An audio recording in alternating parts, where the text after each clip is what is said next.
This is some of the most vulnerable content that I'm making,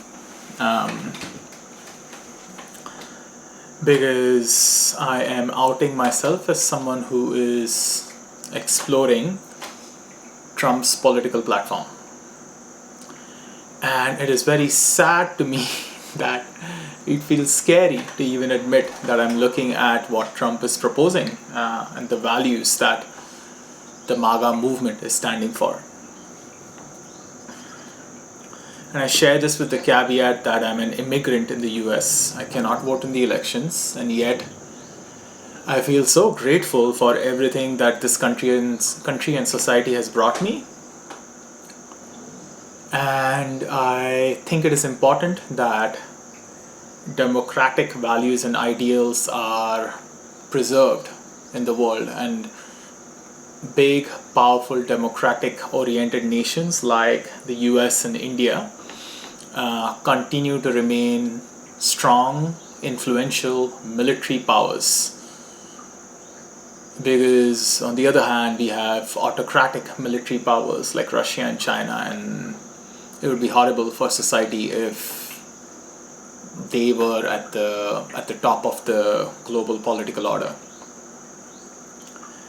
Ideally, we do not even have these nation states, and we have network states, in my opinion, that are more collaboratively incentivized through the capitalist economy, like the global capitalist economy. But till we get there, I think it is important that democratic nation states remain at the top of the global political hierarchy. So yeah, I'll start off with the caveat that I can't tell if I'm just a jaded Democrat or if I'm truly aligned with the values of the MAGA platform, values that Trump is running on. And this is an exploration, and I'm doing it openly because I want people to feel comfortable sharing where they don't know, like sharing their unknowns openly. So there is aspects about the MAGA platform that truly appeal to me as I see it presently.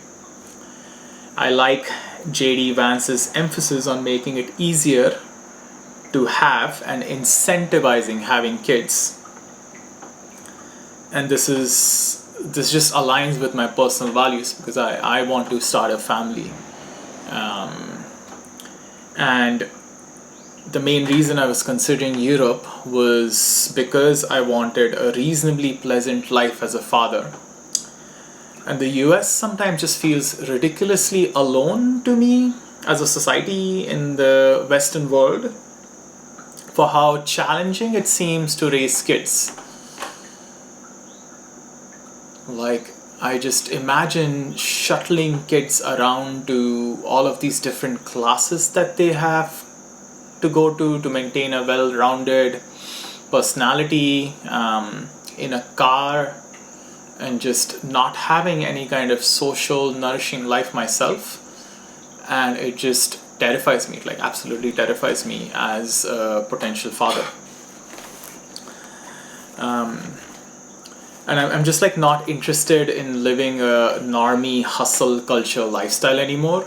Like I want a life where I feel nourished, I can follow my passions, but not needed to be so calendared all the time. And it just feels difficult presently to pull that off in American culture. And so I'm happy to hear a politician, a VP nominee, speak about making it easier to have kids. Something that's always broken my heart when I look around in my community in the US is how many people are estranged from their families. And I write this as someone experiencing a level of estrangement from my own family.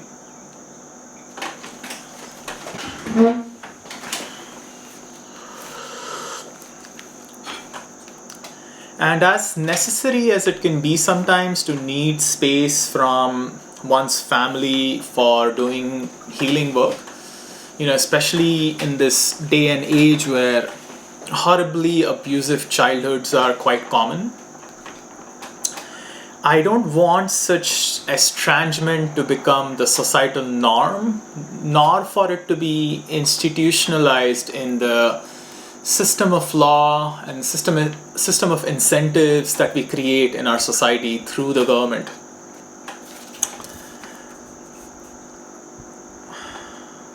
I really believe from my spiritual self that we are born to our parents for a karmic reason, and our greatest spiritual work is with our families, and I want societal structures to support that, in fact incentivize that, while also supporting the need for taking space. And there is a distinction here between incentivizing something and supporting something. Like, I want society to support liberty in its truest sense, where people are free to move in whatever direction feels right for them so that they can root in the agency of their choice. And I want there to be a directionality in the incentive structures we create in our society, a directionality that supports the evolution of a human soul from dark to light. And there is a directionality there which can be sometimes missing in liberal conversation spaces, especially liberal conversation spaces that deny the soul, are very oriented in atheism and other modern aspects of liberal culture.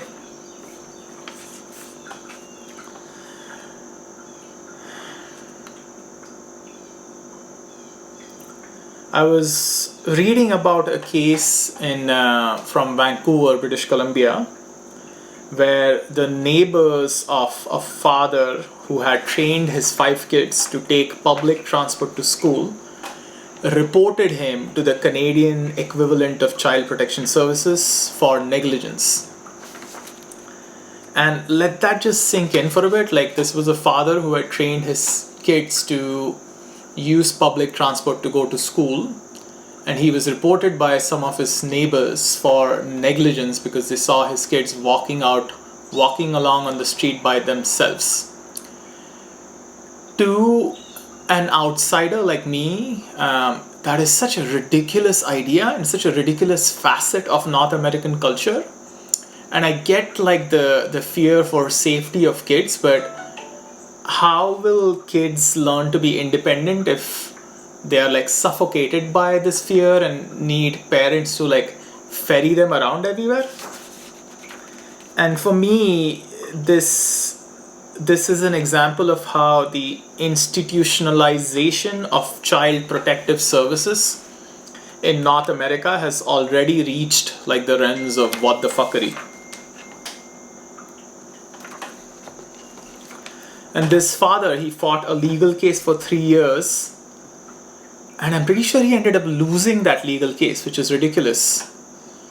And when I hear like kids in Amsterdam biking safely, to their classes, to meet their friends at the age of 7 or 8, that's the kind of society I want for my kids. Like, I want them to have freedom while also having safety, and not need me to be like shuttling them around everywhere. So there is this like underlying notion in North American culture which is that institutions need to step in to protect children from abusive parents. And this notion is rooted in a very benevolent ideal, but horribly underthought, poorly executed, and a horrific slippery slope. In my direct exploration of childhood sexual abuse, some of the worst abuse happens in these institutions that have unsupervised access to children and somehow end up attracting, as job applicants, repeat offenders of the worst kind.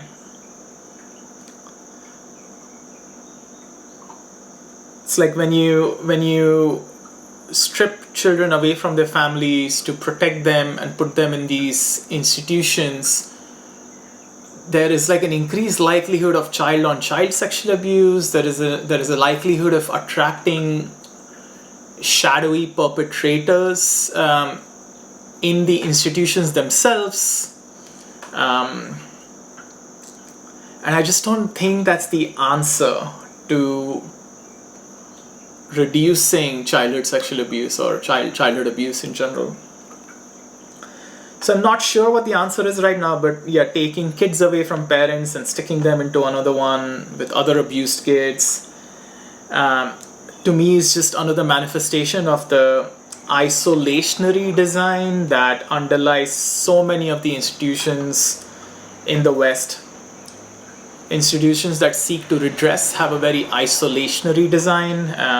This includes old age homes, which I recently visited one, and it's just so sad to see like these old humans just being isolated, and see these like people working there who, for me, bless their souls, some of them just feel so jaded and sad to be working there. Prisons have that same design, and child protective institutions to me also have that same underlying design. Like, let's isolate wherever, like whatever the problem is, let's just isolate it in one place and hope that we fix it. And I just don't think that works. Like, I think we need a better integrative solution for fixing issues in our society, and not this like isolationary design. So when I see a VP nominee that actually supports the flourishing of nuclear families, I consider that a positive. Like, it truly feels aligned with my own values. I'll stop this video here, and I'm intending to make more content on my exploration of Trump's platform. And I'm very curious to hear thoughtful responses from others who have a conscious introspective practice, others who want to raise families, others who want to have kids, especially those who identify as liberal like I do. I'm very curious to hear how this lands on you, and what comes up for you, and if you're even able to hold the possibility that the answers to your desires might come from a very unexpected place, like someone you absolutely detest might have the answers to what you're trying to create in your life. Thank you for watching.